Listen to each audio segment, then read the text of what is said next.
Bueno, por ahí tienen las marionetas si quieren después acercarse, las vamos a dejar por ahí, que yo creo que además adorna muy bien esta mesa tan fría, ¿verdad, Sofía?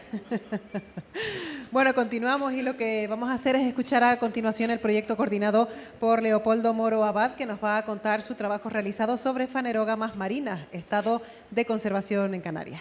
Adelante.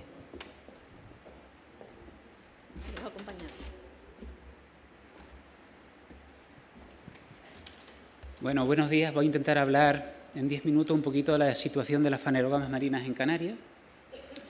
Las fanerógamas marinas son plantas con flores y raíces como las que conocemos en el medio terrestre que han evolucionado hacia el medio marino y que suponen en los ecosistemas de los fondos arenosos, de los fondos blandos marinos, el organismo estructurante, el que más diversidad aporta, concretamente en Canarias, la especie fundamental es Cimodocea nodosa.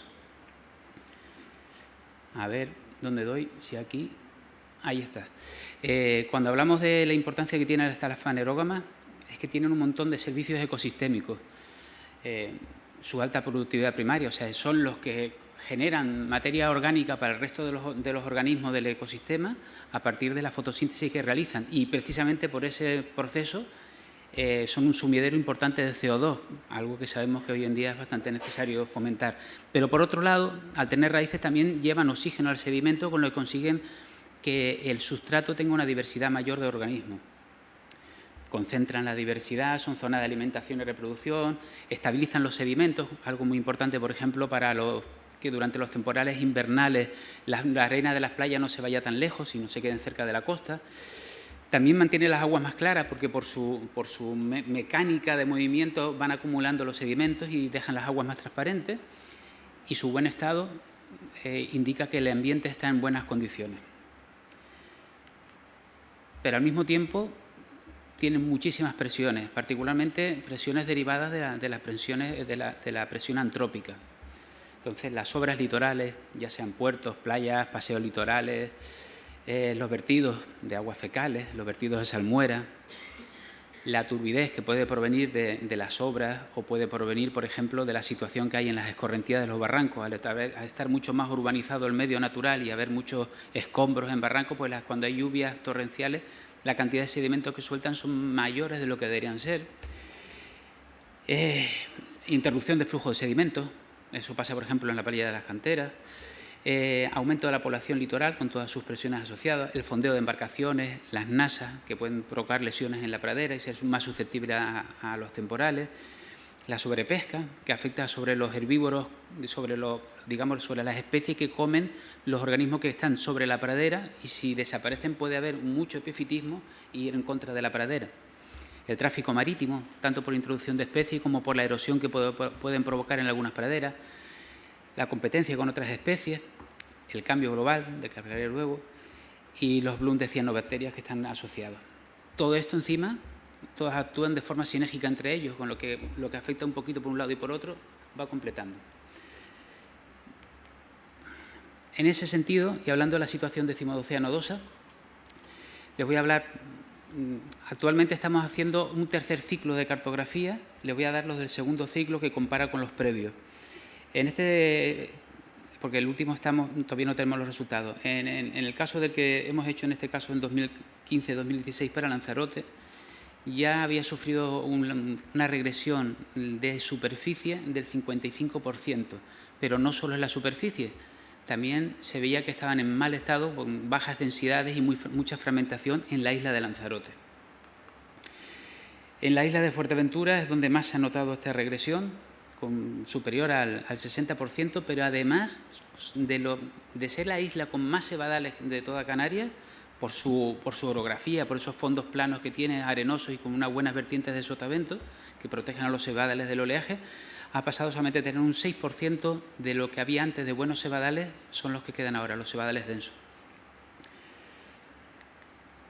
En el caso de Gran Canaria tenemos una regresión del 8% solamente, pero también es cierto que se han usado técnicas de cartografiados diferentes y creemos que la que se usó en el periodo 2001-2007, sobre todo en la zona sur de Gran Canaria, que fue la primera que se hizo, usó un sistema que solamente detectaba los cebadales más densos, con lo que creemos que puede ser que la regresión haya sido mayor, pero no tenemos datos para contrastarlo. En el caso de Tenerife, mientras que la superficie desde el periodo 2004-2006, ahora el 2017-18, no ha variado mucho, estamos hablando de un 1%, lo que se ha cambiado totalmente es el estado de conservación de los cebadales. Los cebadales densos han pasado de un 78 a un 29%, mientras que los cebadales dispersos, que antes eran anecdóticos, un 4%, ahora suponen la mitad de los cebadales, con lo que ya no estamos hablando solo de la superficie, sino de su estado de conservación y, por tanto, de todos los procesos ecológicos que va a dejar de tener. En el caso de La Gomera hay una regresión del 13% y no podemos hablar de cómo ha cambiado porque los datos previos no tenían datos de densidad, cobertura, tamaño de hoja. Entonces, lo único que sabemos es que es un 13%, pero sí que ahora la totalidad son cebadales dispersos. Pero no sabemos si antes también lo eran o en qué porcentaje lo era. Ante este panorama, a ver si pasamos, sabemos que los cebadales han sufrido un proceso de regresión en superficie, pero además hay deterioros de la pradera, densidad de haces, cobertura y longitud de hoja. O sea, todos los parámetros que miden la pradera van a peor.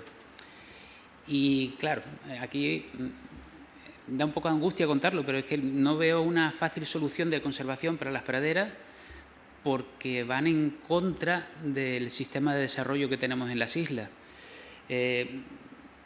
Los requerimientos ecológicos de las praderas, las vertientes donde crecen, pues son las ideales para el desarrollo litoral costero, que va en aumento y que se sigue queriendo que vaya en aumento. Al protegerla como amenazada se le da un régimen de protección que en teoría debería cubrirla legalmente para que no ocurra nada y en parte sí se consiguen algunas mejorías por ejemplo, en las nuevas obras litorales que meten condicionantes que antes no se tenían en cuenta y medidas correctoras. Como la gestión de la especie, pues bueno, hacemos seguimiento y mejora el conocimiento que nos ayuda a proponer esas mejoras en las obras litorales, por ejemplo, o cómo están afectándose otros parámetros. También está el concepto de la restauración, la replantación, la traslocación. Hasta ahora han sido todos un fracaso, aunque se lleva bien en la primera fase, no se puede garantizar a medio plazo la supervivencia de la pradera. Y luego una parte que creemos importante es la sensibilización, ¿no?, tanto de los ciudadanos como de las administraciones. También es cierto que como ponemos limitaciones, en algunos casos con la legislación al estar protegida, tenemos una contrasensibilización, ¿no?, de que ¡ay, maldita seba, la tengo delante de mi proyecto y me va a poner problemas! Entonces, es una situación complicada y tenemos que el aumento de población va a seguir aumentando las presiones. Y además que hay determinados proyectos que se declaran de interés general y que pueden de alguna manera saltar ese régimen de protección al ser declarados de interés general. Bueno, esto es de la seba. Le voy a hablar ahora de que con todos estos problemas llegó el cambio global. Y con el cambio global, uno de sus efectos ha sido los blooms de cianobacterias. En este caso es la limbia mayúscula, una cianobacteria marina, conocida en Canarias desde el siglo XIX, pero que hasta 2010 no había experimentado los blooms que hemos notado a partir de entonces. Parece ser que los inviernos cálidos y los altos periodos de calma son los detonantes de su floración, aparte de que haya disponibilidad de nutrientes en el medio, que bueno, en las islas orientales, con su cercanía a África y con las calimas recurrentes, es normal que hayan, y en las otras islas pues ya nos encargamos nosotros de abonarlo con nuestros vertidos. Y sabemos que ha causado una disminución muy importante en los cebadales de Fuerteventura, donde hay una mayor regresión. Es un fenómeno natural y es uno de los muchos que van a venir. Sabemos que no solamente es una especie, son varias especies las que crean estas floraciones, de aspecto muy similar, difícilmente distinguible si no bajo microscopio, y que además generan un ecosistema tóxico, o sea que no solo que vaya a matar a la pradera, sino que mientras que está creciendo, toda la fauna invertebrada y todos los peces desaparecen de la zona porque se vuelve un ambiente tóxico. Si dura poco, la pradera se recupera, pero si no, muere. Y ahora brevemente les voy a contar la situación de la seba fibna, otra fanerógama marina que en este caso está restringida a Lanzarote. Es una especie que en los años 80 se tenía constancia de que estaba muy bien representada, pero a raíz de una serie de vertidos de la actividad de las empresas conserveras que había en la zona, más el crecimiento de todo el núcleo de población de arrecifes, cayó drásticamente, ¿no?